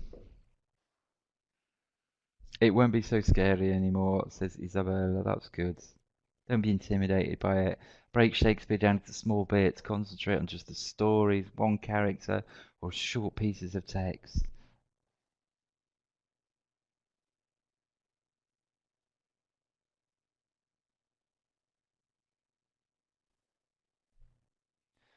Other tutorials or videos I've done a couple of webinars for Macmillan before. I think they're still available somewhere on the Macmillan site. I think they're recorded for view somewhere.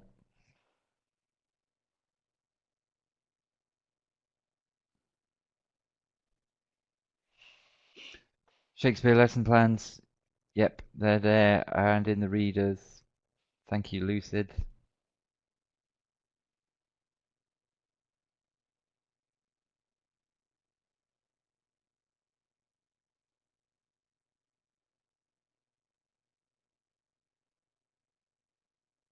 Edutaining. That's a lovely word, Joanna. Thank you. Ah, Lucid is Dulcie. Okay.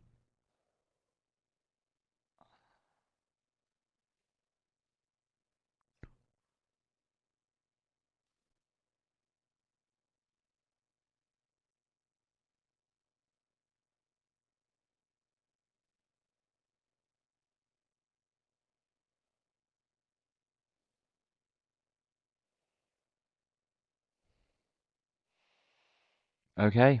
Well, thank you all. I am judging the competition. Yes.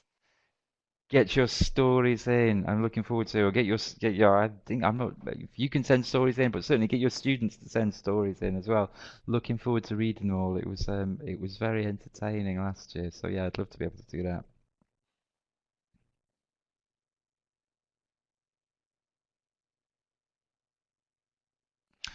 Irina asked an interesting question about acting. I'm not sure about acting. I don't think I'm acting.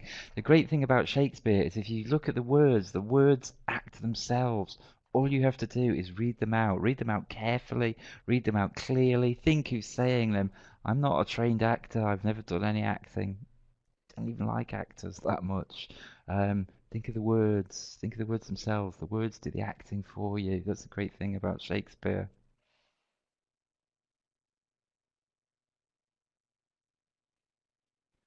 I'm not working on the Shakespeare reader at the moment, but I would love to do another one.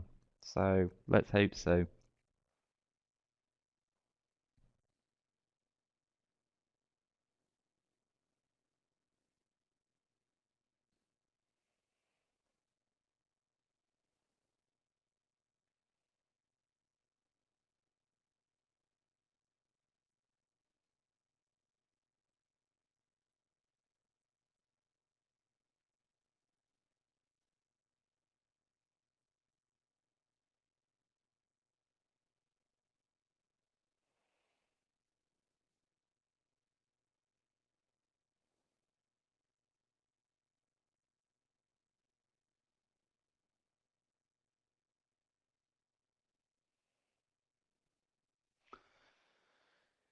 Thank you all. Thank you for attending. It's been a pleasure as ever. So all the best. Try out the activities. Let us know how they go. Good luck, and most of all, enjoy it. Our revels now are ended. Thank you.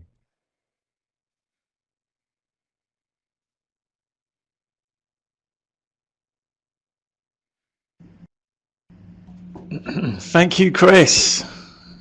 I hope everybody has enjoyed our webinars today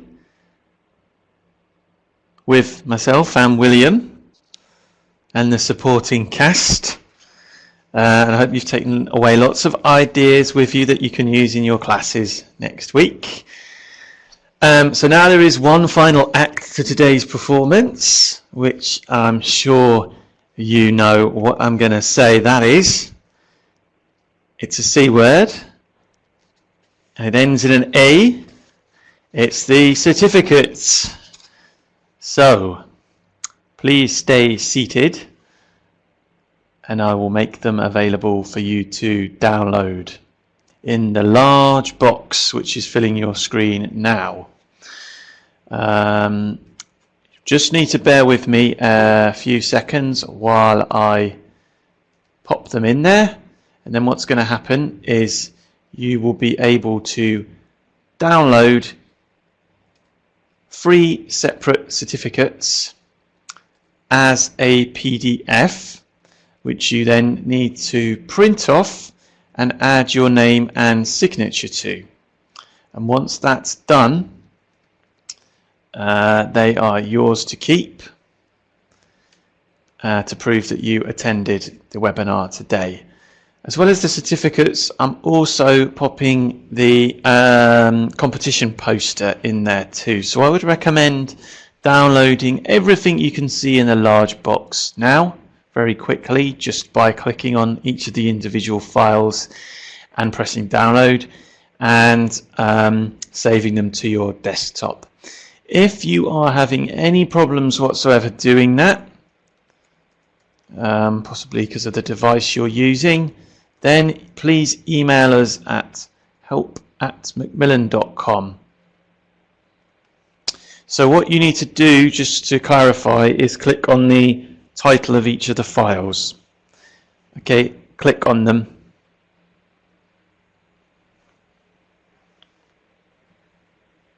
A few people might be having problems. Let me know.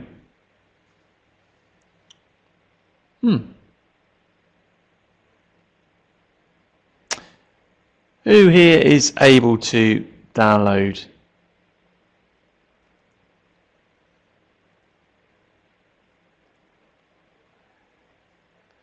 Let me see. Okay, let me try with another box, because I think a few of you are having problems. So it could be a problem with the name I gave the files. Hang in there, I'm just going to look and change the names.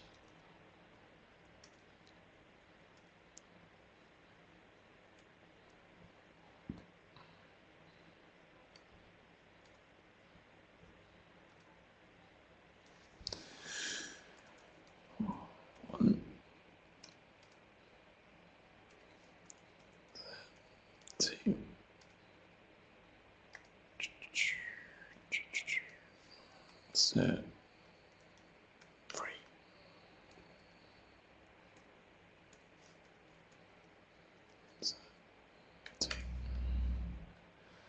Okay, sorry for the delay.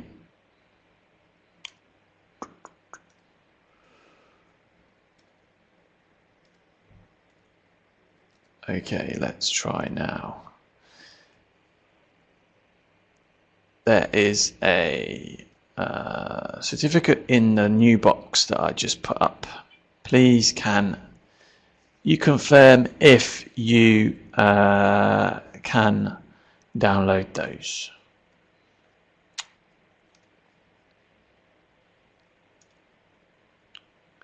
Who's able to download that? Okay, I think I know what the problem is. Yeah, we had too long a names on the files, so it wouldn't let it work for some reason. So that's fine. I'm going to put the rest in there now. So you've got the first one. Sorry for the delay with this. And I'm going to put the third one. Okay, so all three are sat in there now. And I'm going to add to that the poster. Please take a copy of that away, put it up in your classrooms. Okay, so that's your lot. They're all there now. I'll give you a few minutes to access them and let me know if you have any problems.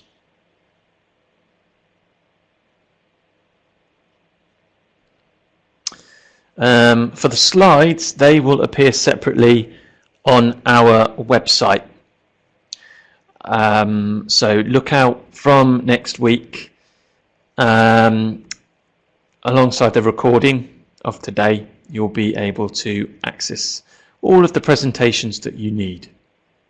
So I'm going to stay logged in now for a few more minutes just to allow you time to download them. If you're still having problems, please write to our customer support team via help@macmillan.com and we'll get them over to you as quickly as possible. Once again, thank you all for coming. Thank you to our speakers. We're glad you're able to join us today.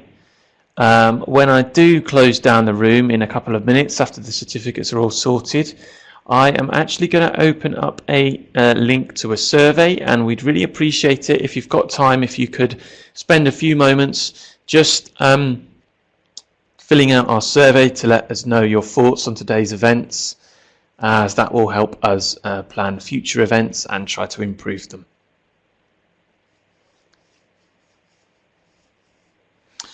Okay, guys. So just to clear up, if there's any confusion with the certificates, please download them, print them out, and add your name signature. You have to add your own signature. Okay.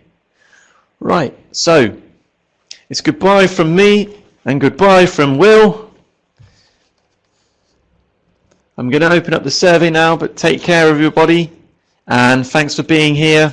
We hope you all have taken away a lot from the session, and remember to, well, if celebrate is the right word, to commemorate Shakespeare's passing on Saturday. Stay in touch with us on our social media channels, because there's lots that will be going up related to William Shakespeare that I'm sure you'd love to have a look at. Okay, so see you at the next webinar, I hope.